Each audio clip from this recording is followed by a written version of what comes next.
भी मैं आपसे मिलता हूँ, एक बात आप करते हैं, एक टर्म है, मैंने पहले नहीं सुना था, ईगो बूस्टर स्टॉक। वो क्या टर्म है?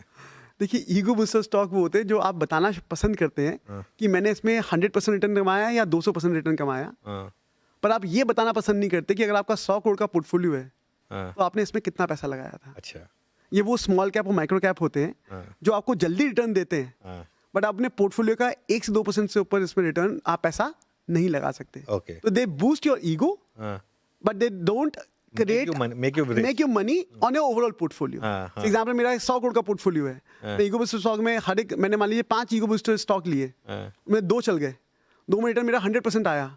मेरे पोर्टफोलियो रिटर्न कितना बना? 2% 100 करोड़ के ऊपर। अगर वो डबल भी हो गए तो, हाँ, अगर वो, जबकि मैं 100 करोड़ को केवल निफ्टी 200 के मिस प्राइस स्टॉक्स में लगाऊं, हुँ, निफ्टी 20 और मतलब 20 में लगा दूं, हाँ, बैंक निफ्टी 20 में लगा दूं, कभी हाँ, आईटी 20 में लगा दूं, हाँ, कभी पीएसयू 20 में लगा दूं, हाँ। तो मेरा रिटर्न करीबन 15 से 18% आराम से बन सकता है। ये बहुत फैसिनेटिंग बात कह रहे हैं आप। तो इसका मतलब, आपका कहने का मतलब ये है कि रिटेल को इस चक्कर में नहीं पड़ना चाहिए कि मैं मल्टी बैगर्स ढूँढ लूँ।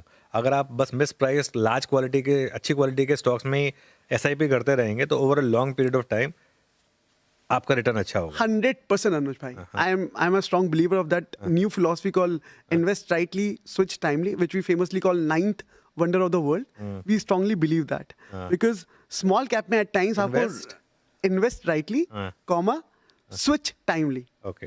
हमें लगता है कि switch timely is the, कितने-कितने टाइम में स्विच करते हैं आप? आई थिंक डिपेंड करता है क्या एसेट क्लास है, ओके, और हर एसेट क्लास में ये चीज़, हर देश पे, हुँ, हर एसेट क्लास में ये थीम वर्क करता है। Okay, for example, 1950s to 1980s it was a time for Europe and Japan. हुँ, 2000 के बाद समय आया चाइना और इंडिया का। हुँ, इकोनॉमिक्स में भी ये साइकिल वर्क करता है, हुँ, प्रॉफिट में भी ये साइकिल वर्क करता है।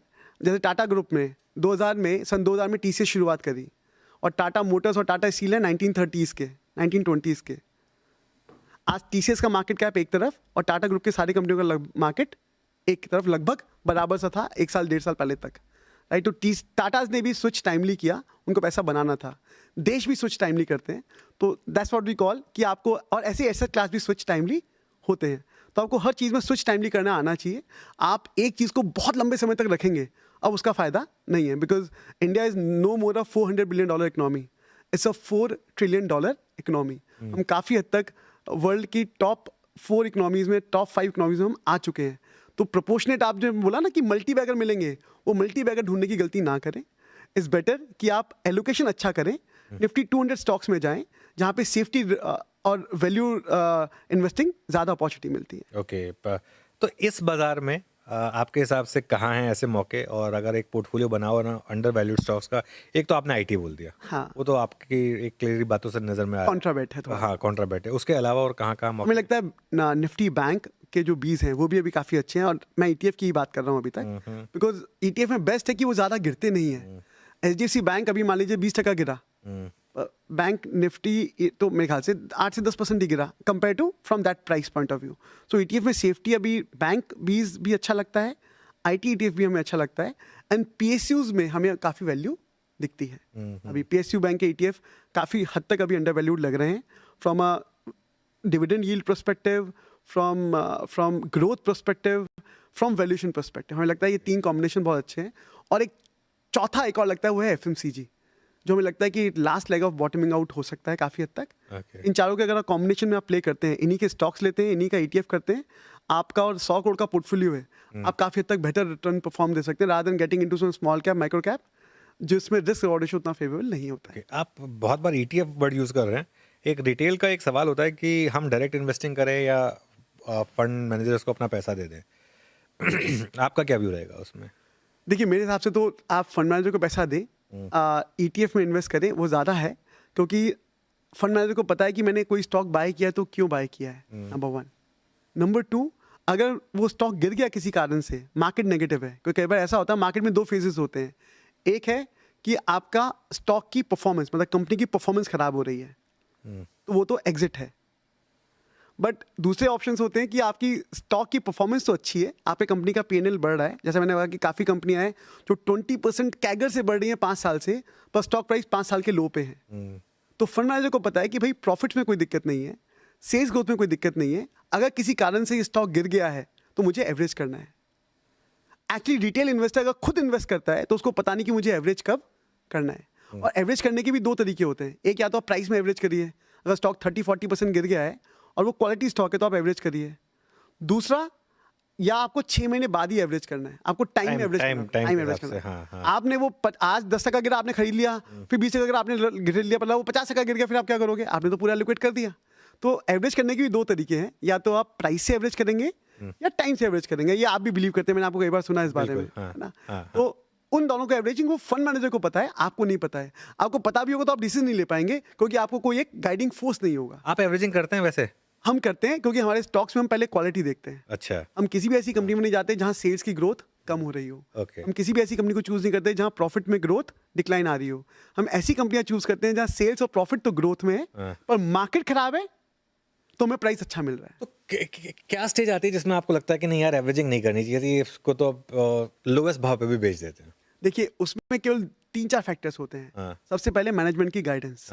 अगर मैनेजमेंट ही अपनी कमेंट्री में बुलिश नहीं है, आपको याद होगा 2021 के अंदर एक थीम आया था स्पेशलिटी केमिकल्स का। 10 रुपए का स्टॉक, 20 रुपए का स्टॉक 300 पहुंच गया था। उसके बाद से उसका क्या हुआ? ठीक बात है। ठीक है। एक बार आया था रेलवे स्टॉक का थीम आया था। 10 गुना हुए थे स्टॉक्स एक साल में। हाँ, ठीक है ना? तो जब भी आपका स्टॉक फंडामेंटल से बहुत आगे निकल जाए, it's a time to sell. यह है प्राइस एक्शन के हिसाब से।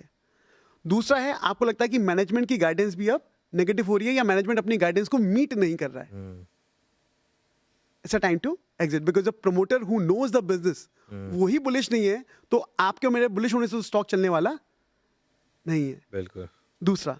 तीसरा, जहां प्रमोटर कॉन्टिन्यूसली उसको कैश आउट कर रहे हैं अपनी प्रमोटर होल्डिंग और कम कर रहे हैं प्रमोटर होल्डिंग। कोई जब प्रमोटर का विश्वास नहीं है कंपनी में, तो आपके मेरे विश्वास से कंपनी चलने वाली, we are merely a minority shareholders. ये 3 चीजें। और चौथा, ऑफकोर्स, अगर प्रॉफिट गिर रहे हैं और सेल्स गिर रहे हैं तो हम एग्जिट करना पसंद करेंगे at any point, and rather will shift to something else जहां हमें ग्रोथ दिखती है, because market only reward growth और वैल्यू। तो जो लोग हायर लेवल पे फंसे हुए हैं उनके लिए आपकी क्या सलाह है? जो 26,000 के निफ्टी पर लेके बैठा हुआ है, उनके लिए क्या सलाह है? मेरी एक बड़ी पर्सनल सलाह है उनके लिए अनुज भाई। एक तो उनको एक मिथ हटाना पड़ेगा, क्योंकि मैंने जब भी रिटेल इन्वेस्टर से बात करता हूँ, नॉट फैमिली ऑफिसेस, उनको एक मिथ है कि निफ्टी ऊपर जाएगा तो मेरा पोर्टफोलियो ऊपर जाएगा। ये एक्चुअली फैक्ट नहीं है। ठीक बात है। क्योंकि रिटेल इन्वेस्टर कभी भी निफ्टी के स्टॉक्स में इन्वेस्ट, सही बात है, वो तो मिड कैप स्मॉल कैप में ही होते हैं ज्यादातर। हाँ, small cap, even micro cap, जो मैंने नाम भी नहीं सुने होंगे। सही बात है। क्योंकि किसी ने उनको टिप दी टेलीग्राम के ऊपर, किसी ने उनको टिप, तो हम जनरली कहते हैं अगर आप न्यूज़ पे काम करोगे तो न्यूज़ बन जाओगे। तो न्यूज़ पे काम नहीं करना चाहिए। रिटेल इन्वेस्टर के लिए एडवाइस सबसे पहले कि आप न्यूज़ पे काम करोगे तो न्यूज़ बन जाओगे, आपको न्यूज़ पे काम नहीं करना चाहिए।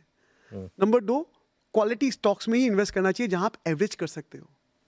अब आप बोल रहे हैं कि भाई आप 26,000 निफ्टी पे आप अटके, पर अगर जैसा आपसे मैं बहुत एग्री करता हूँ चीज़ के ऊपर कि निफ्टी तो हो सकता है 23,000 पे हो, पर मिड कैप और micro cap, not mid cap, small cap और माइक्रो कैप में तो भाव जो है, जो निफ्टी 14,000 पे था वो वाला भाव मिल रहा है। बिल्कुल। हाँ, एम आई फेयर? बिल्कुल। राइट। तो आपको वो चीज़ समझनी पड़ेगी कि आपने किस स्टॉक को खरीदा है, और उसके अगर फंडामेंटल डिटोरेट नहीं हो रहे तो आपको एवरेज करना चाहिए। सेल्स ग्रोथ आ रही है, प्रॉफिट ग्रोथ आ रही है, मैनेजमेंट बुलिश है, आपको एवरेज करना चाहिए। अगर ये तीनों चीज़ें नहीं है तो आप एग्जिट करके, लॉस बुक करके, किसी और चीज़ में जहाँ ग्रोथ दिख रही हो वहाँ आपको स्विच कर लेना चाहिए।